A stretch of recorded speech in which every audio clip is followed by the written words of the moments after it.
வந்துட்டு எந்த பட்டத்தில் நான் போடுறது? தக்காளி வந்து மேக்ஸிமம் அதிகபட்சம் வந்து டிசம்பர்லேருந்து ஆரம்பிப்பாங்க.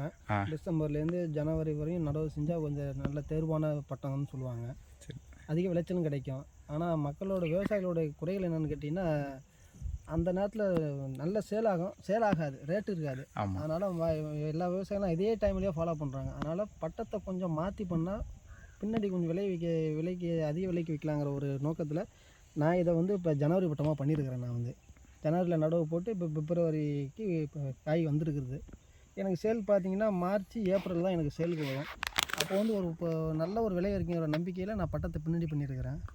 இதிலே மாற்றுதலில் கொஞ்சம் யோசனை பண்ணி மேலே இதிலே பீக்கையை போட்டு கொஞ்சம் பந்தலை ஏற்றி அது கொஞ்சம் தக்காளிக்கு நிழல் கொடுக்குற அளவுக்கு ஒரு பிளானில் இறங்கியிருக்கிறேன். இது எந்த அளவுக்கு சக்ஸஸ் ஆகுங்கிறது சக்ஸஸ் ஆனாலும் நான் சொல்கிறேன். ஓகேங்கண்ணா. சரி, நான் வந்துட்டு இது எவ்வளோ கன்று நாற்று எவ்வளோன்னு வாங்கிட்டு வந்தீங்க? இது இது வந்து ஒசூர்லேருந்து ஆர்டர் பண்ணி எடுத்தேன். சாகு வெரைட்டி. இது வந்து சாகு வெரைட்டி. அப்போ இது வந்து கன்று அங்கே 80 பைசா. டிரான்ஸ்போர்ட் செலவு கூட எனக்கு ₹1 ஆணுச்சு ஒரு கன்று. இப்போ மொத்தம் எத்தனை கன்று வச்சுருக்கீங்க? இதில் வந்து 1500 கன்று இருக்குது. 1500. ஆமாம், 30 சென்ட். 30 சென்ட். ஆமாம். களிக்கெலாம் வந்துட்டு இது உங்கள்கிட்ட இருந்த களிங்களா? இதில் உள்ள மரங்களிலாம் வந்து நம்மள்கிட்ட இருக்கிறதால நம்ம எடுத்து யூஸ் பண்ணிக்கிட்டோம். புதுசாக பண்ணணும்னா இதுக்கான மரக்களையும் நம்மள்கிட்ட கைவசம் நிறையா இருக்குது. தேவைப்படுறவங்க ஆர்டர் பண்ணாங்கன்னா நம்ம கொடுக்கலாம். ஓகேங்க. நம்மள்கிட்ட கைவசம் களி நிறையா இருக்குது. ஒரு களி ₹30 ரேஞ்சுக்கு வரும்.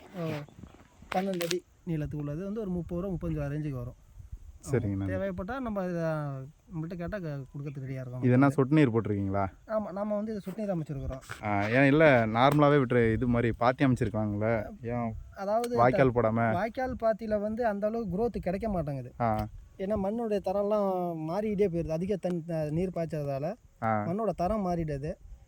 ட்ரிப்பில் யூஸ் பண்ணும்போது தரம் கம்மியாக இருக்குது, தரம் நல்லா இருக்குது. உரம் எல்லாம் வந்து ட்ரிப்லேயே வர்றதால நமக்குடைய வேலை நேரங்கள் மிக குறைவாக இருக்குது. சரிங்கண்ணா. தண்ணி வந்துட்டு கம்மி செலவு. தண்ணி செலவும் கம்மியாக இருக்குது. ஒரு 50 சென்ட்டுக்கு பாய்ச்சற தண்ணி நம்ம 1 ஏக்கர் பாய்ச்சற அளவுக்கு நம்மளுக்கு இந்த ட்ரிப்பெல்லாம் யூஸாக இருக்குது நமக்கு வந்து. ஓகேண்ணா. இல்லை இப்போ இந்த வாட்டி வந்துட்டு இப்போ நீங்கள் விற்கும்போது எவ்வளோ ரேட்டு போகணும்னு நினைக்கிறீங்க? என்னுடைய கணிப்புக்கு இப்போதைக்கு ₹15 வரையும் போயிட்டுருக்கு. 10 to 15 போயிட்டுருக்குது. நம்ம பழம் எடுக்கும்போது கண்டிப்பாக 20 தாண்டி விற்குங்கிற ஒரு நம்பிக்கை. ஏன்னா இப்போ வந்துட்டு காய் வச்சிருச்சு. இப்போ தான் காய் வச்சிருக்குது. நமக்கு இந்த காய் நமக்கு அறுவடைக்கு வர்றதுக்கு எப்படி இன்னும் 30 நாட்கள் ஆகும். 30 நாட்கள் வரும்போது நல்லா ஃபுல்லு கோடைக்காலமாக வந்துடும் நமக்கு. அப்போ வந்து வறுத்துக்கள் கம்மியாக இருக்கும்.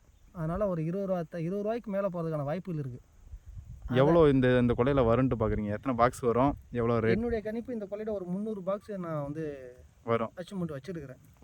கண்டிப்பாக வரும். எனக்கு 300 பாக்ஸ் வரும். ஒரு பாக்ஸ் எவ்வளோ ரேட்டுக்கு? ஒரு பாக்ஸு இப்போ ₹20 போணுச்சுன்னா கூட ஒரு பாக்ஸ் ₹550 ₹600 வரையும் போகும். ஓகேங்கண்ணா. ₹500 கணக்கு வச்சு. ஆமாம், ₹500 ஆவரேஜ் ₹500 கணக்கு வச்சுங்க.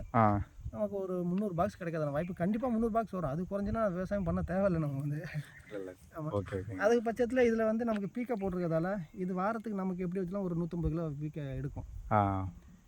மேலே இது பந்தல் படுறதால கீழே தக்காளி வந்து கொஞ்சம் கூலிங் டைம் கிடச்சிடும். அதனால் 2 டபுள் யூஸாக யூஸ் பண்ணியிருக்கேன். திங்க் பண்ணி இதை பண்ணியிருக்கிறேன். ஓகேங்கண்ணா. 2 தான். ஆமாம். ஆனால் ஆக வர செலவு கம்மி தான். 2 ஒரே ஈவனாக செலவு தான். இதை விட தக்காளிக்கு மட்டும் பண்ணோன்னா ஒரு 10,000 ஆகுதுன்னா இதை இது பண்ணுறதால ஒரு 2,000 தான் மேலே செலவு. அதனால் இப்போ மொத்தம் இப்போ பார்த்தீங்கன்னா இது வரைக்கும் உங்களுக்கு எவ்வளோ செலவாயிருக்குது? குறைஞ்சபட்சம் இதுவரையும் எனக்கு என்ன செலவாயிருக்குன்னா மிஞ்சி போனால் ஒரு ₹8,000 ஆயிருக்கும். ₹8,000 அவ்வளோதான். நாற்று ஒரு 1500 ₹2,000. கொல்லை ஓட்டுனது நம்ம கணக்கிலே கொண்டு வரக்கூடாது. அது எஃப்சியூஸ்ல எல்லா பயிருக்கும் பண்ணுற வேலை செலவு. செப்பரேட்டாக இதுக்குன்னு பார்க்கும்போது நாற்று ஒரு 2,000, இந்த மரம் நட்டது ஆட்கூலி எல்லாம் ஒரு 4,000 6,000, உர செலவு ஒரு 2,000 8,000, என்னுடைய மற்ற செலவு இதர செலவுகள் 2,000, அதிகபட்சம் 10,000 இது வரையும் பண்ணியிருக்கிறேன். இதுக்கு மேலே ஒரு 5,000 6,000 தான் செலவாகும் என்னுடைய கணிப்புப்படி. இது கயிறு கட்டுறது எல்லாமே நீங்களே பண்ணிக்கிட்டீங்க? ஆமாம், இது நம்மளே பண்ணிக்கிறோம். இது ஆள் வச்சு பண்ணலாம். சரிங்கண்ணா. இது வந்து நானே பண்ணிக்கிட்டேன். நான் கயிறு வந்துட்டு எவ்வளோக்கு வாங்கியிருக்கீங்க? ஒரு இதுவரையும் கயிறு இந்த நரம்பு சணல் இதில் மட்டுமே எப்படியும் ஒரு ₹2,000 வாங்கியிருப்பேன். ₹2,000. ஆமாம். ஓகேங்கண்ணா. எப்படி பார்த்தாலுமே ஒரு 20,000 கிட்ட செலவு வந்துடும். ஆவரேஜாக டெட் பார்க்கும்போது ஒரு ₹20,000 செலவாகும்.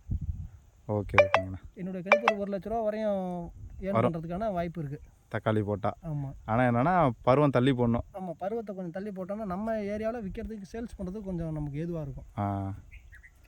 ஓகேங்கண்ணா. சரிங்கண்ணா. ஓகேங்கண்ணா.